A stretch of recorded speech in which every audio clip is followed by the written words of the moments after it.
Des infos sur la PS6, la bêta ouverte de Battlefield 6, le prix de GTA 6, ça fait beaucoup de 6. Contrabande annulée, Mafia qui déçoit les joueurs, le Nintendo Indie World, on peut dire qu'il s'est passé pas mal de choses cette semaine. Salut les gars, c'est Gamoni, nous sommes le 10 août 2025 et on se retrouve pour le Flash Actu hebdomadaire. On a beaucoup de choses à se dire. Si vous appréciez mon travail, n'hésitez pas à laisser un petit like et à vous abonner si le cœur vous en dit. Sur ce, on attaque tout de suite. Allez, on commence très fort avec la première actu qui est au sujet de la PS6. Oui, déjà. Alors attention, sortez vos pincettes parce que rien n'a été confirmé par Sony. Il ne s'agirait que de rumeurs et de supposées fuites d'une réunion entre AMD et Sony qui daterait de 2023. Donc d'après le youtubeur Moore's Law is Dead, la PS6 nommée Projet Orion sortirait fin 2027, début 2028. Elle serait rétro-compatible avec les jeux PS4 et PS5, donc vous ne perdriez pas vos jeux achetés en prenant leur nouvelle console. Si c'est vrai, on pourra remercier Sony, merci beaucoup, de ne pas nous refaire payer des jeux que nous possédons déjà.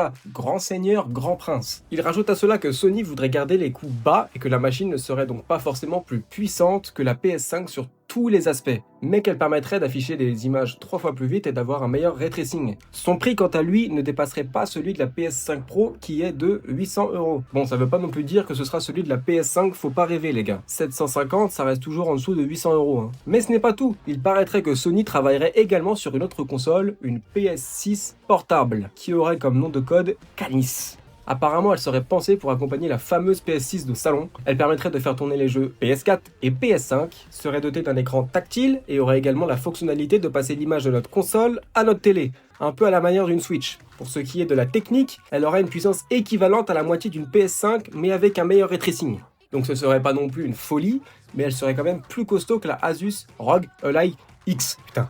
Ils n'auraient pas pu faire plus long. Sa sortie serait prévue tout comme la PS6, fin 2027, voire début 2028. Donc c'est pas pour tout de suite, et on a le temps d'avoir plus d'infos d'ici là.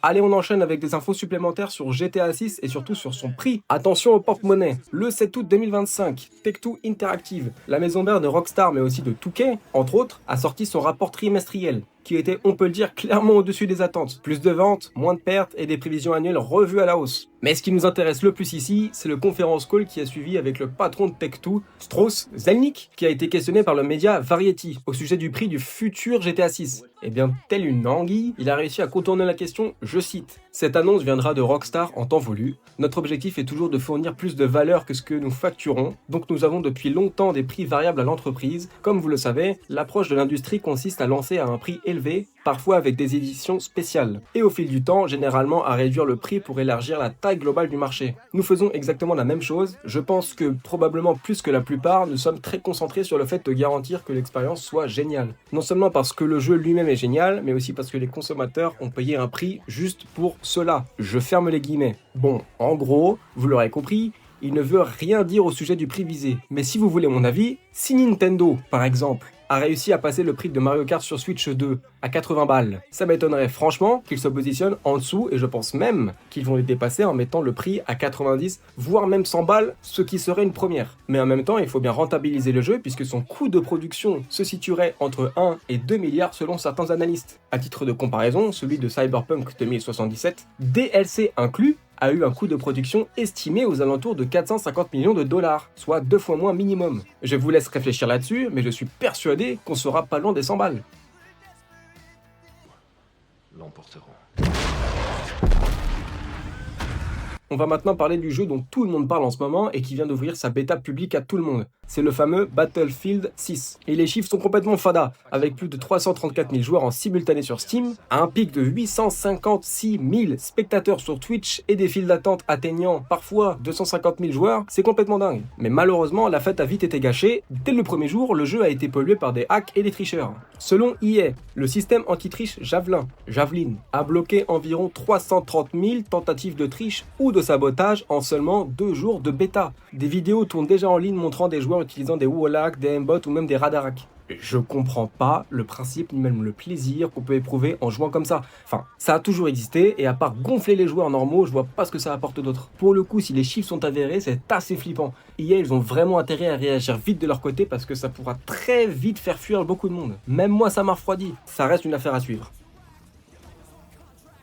Place à la sortie de la semaine. J'ai nommé Mafia The Old Country, sorti sur PS5, Xbox Series et PC. Beaucoup de joueurs, dont moi compris, s'attendaient à un banger absolu. Et bien finalement, ça ressemble plus à un pétard mouillé qu'autre chose. Le jeu a pour l'instant un score de 76 sur Metacritic, c'est pas nul, mais c'est clairement pas ce à quoi on s'attendait. Pour rappel, un jeu comme Assassin's Creed Shadows, sur lequel j'ai passé 5 heures à tout casser, tellement il était claqué au sol. Et bien lui, pour le coup, il a eu 81 sur 100. Alors, soit la presse sont des gros vendus et ne sont pas objectifs, ce qui ne m'étonnerait pas en soi, soit le jeu est clairement moins bon et ça fait peur. On lui reproche un gameplay répétitif, un scénario prévisible et cliché, des mécaniques trop basiques, des bugs graphiques, enfin bref, beaucoup de choses. Personnellement, j'attends de l'avoir entre les mains pour me faire mon propre avis. C'est ce qu'il y a de mieux à faire aujourd'hui et c'est ce que je vous conseille. On passe avec la rubrique On s'en fout. C'était la conférence Nintendo Indie World. Déjà que la conférence de la semaine dernière n'était pas extraordinaire, mais alors là, avec les jeux indés, laisse tomber. Je vous laisse la regarder si ça vous intéresse, moi je passe.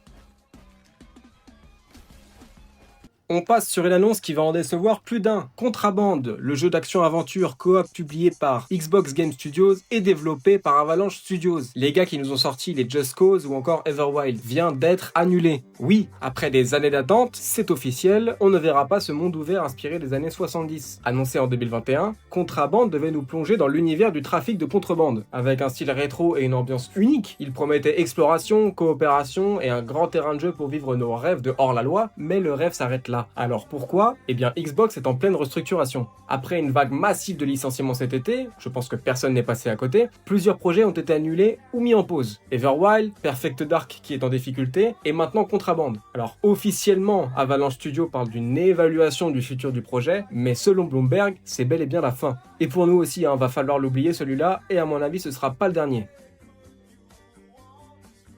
Voilà, c'était tout pour l'actu jeux vidéo de la semaine. Si vous avez kiffé la vidéo, n'hésitez pas à vous abonner, à laisser un petit like, un petit commentaire. Vous connaissez, ça fait toujours plaisir et ça me motive dans mon travail. Si vous trouvez qu'il y a des choses à améliorer aussi, n'hésitez pas à me le dire. J'accepte volontiers la critique si elle est constructive. Sur ce, je vous laisse. C'était Gamoni. Bon dimanche. Bisous bisous.